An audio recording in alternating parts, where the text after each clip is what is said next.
Kata Nabi, apabila mereka meminum daripada telaga Kautsar, Allah membersihkan keseluruhan penyakit buruk daripada hati mereka. 100% hasad dibuang dari hati mereka. 100% dengki dibuang dari hati mereka. 100% takabur dibuang dari hati mereka. Semua penyakit dengan tegukan yang pertama hilang. Kenapa tuan? Kerana sifat ahli syurga ialah la yasma'una fiha lagwan wala ta'thima illa qilan salaman salama.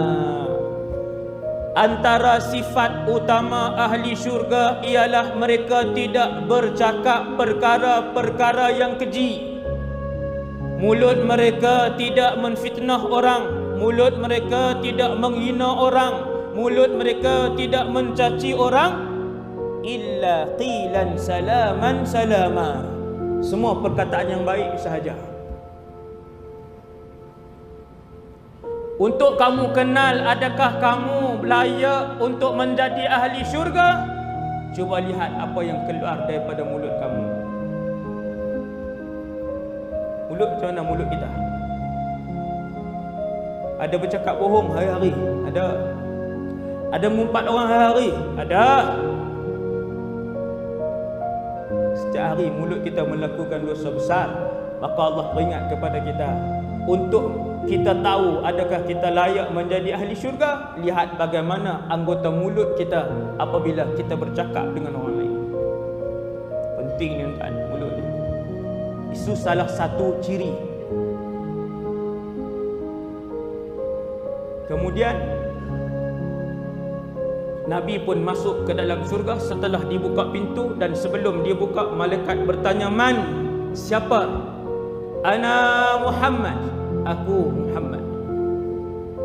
Maka berkata malaikat yang menjaga pintu syurga itu, "Bika umirtu an aftah."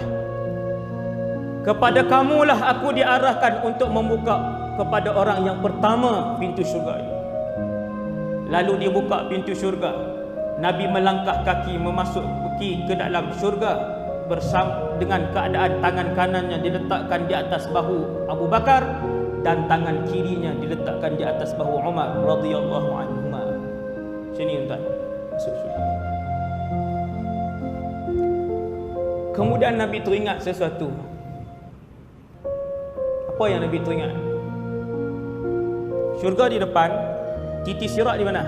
Di belakang. Nabi pun mengalihkan dirinya ke belakang, menghadapi dan melihat titian sirat yang begitu jauh.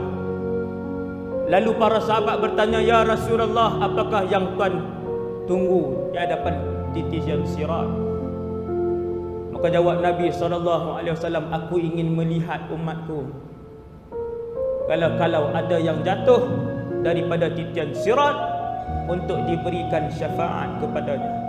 Teringat lagi umat tak? Kan Nabi pernah tengok kita. Nabi tidak pernah melihat kita.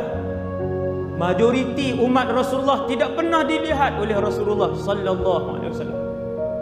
Tetapi mereka sangat disayangi oleh Nabi sallallahu alaihi wasallam. Lebih-lebih lagi apabila selawat yang disebutkan oleh kita. Allahumma salli ala Sayyidina Muhammad An-Nabiyil Ummi wa ala alihi wa sahbihi wa barik wa sallim. Setiap selawat itu sampai ke hadapan Nabi SAW. Apabila selawat sampai ke hadapan Nabi, Allah mengembalikan roh ke dalam jasad Nabi. Lalu roh itu menerima selawat itu bersama dengan nama orang yang berselawat. Tuan-tuan, hebat. Maksudnya tuan-tuan, Nabi sentiasa hidup dengan rohnya. Sebab umat Rasulullah sentiasa berselawat sallallahu alaihi wasallam. Kemudian kedudukan di apabila semua orang dah masuk syurga, Nabi pernah sebut dalam satu hadis, kata Rasulullah, hadis riwayat Imam Bukhari dan Imam Tirmizi, "Inni la a'rifu rajulan la a'rifu akhira rajulin khurujan minan nar." Kata Nabi, aku kenal orang yang terakhir keluar daripada neraka dan kemudian masuk ke dalam syurga.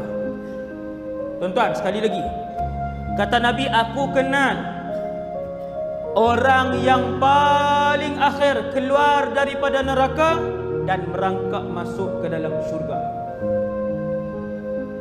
Sebahagian kita akan tanya, adakah Ustaz orang masuk neraka kemudian masuk syurga? Jawapannya, ada. Semua perbahasan akidah ni saya ambil daripada kitab Tuhfatul Murid karangan Syekh Ibrahim Al-Bajuri. Ni semua maklumat ni. Orang yang Islam mati dalam keadaan fasik ataupun banyak dosa, dia akan masuk neraka.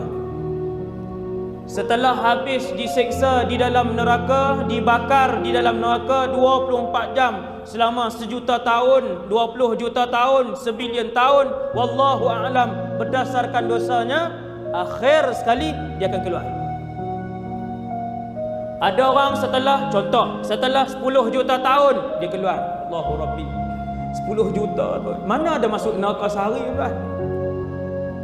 Adakah orang buat dosa sehari je, kata esok keluar? Dia kata sekejap ya, transit ni. Kawan saya kerja kilang arang. Kilang arang ni, dia punya kilang dia besar. Dalam tu kita bakar kayu bakau, kan tuan? Kayu bakau. Satu hari dia masuk awal, tempat bakar ni masuk awal. Orang lain semua tak tahu. Dia masuk, dia duduk cuci.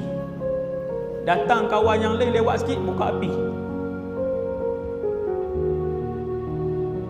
Lari, bergolek-golek, lari keluar. Satu badan, lecur.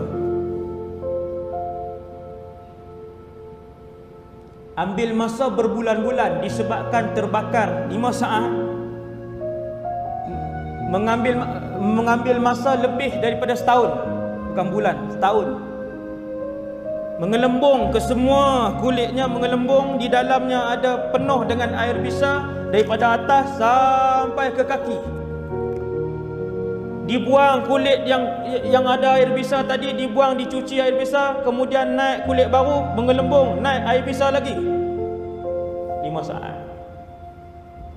5 saat.